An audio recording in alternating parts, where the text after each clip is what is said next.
My kids were young adults, 17, 18 years old.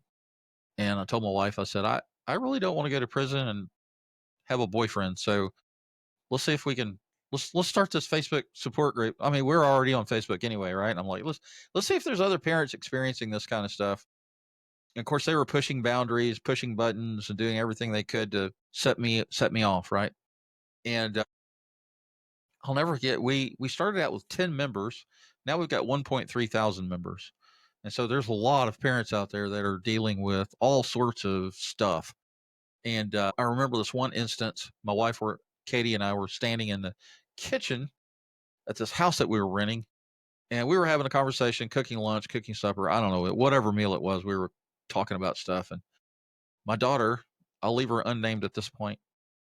Well, actually, she likes to go by the nickname of Koala. She identifies as a koala bear, and I guess there could be worse things that she could identify as, right? So Sure. she come waltzing into the kitchen, and I look up and I look at her, and she shaved half of her head, and the other half of her head has beautiful brunette hair that she's had, up to this point.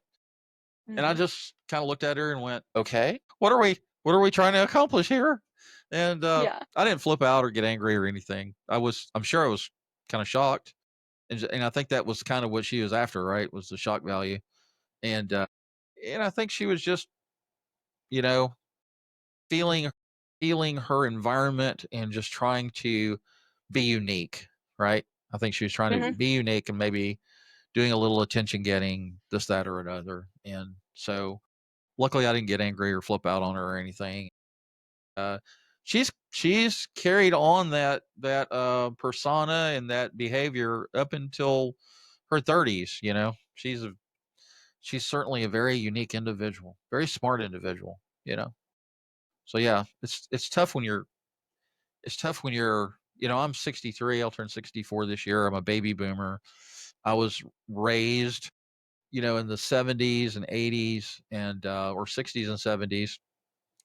Graduated high school in May of 1980, and I'm not a Gen Z, Gen X, Gen A, whatever Gen it is. I'm a baby boomer, and I was raised in a different time, a different world, right? And so I'm sure a lot of my viewpoints and are viewed as a little old fashioned, a little conservative, right?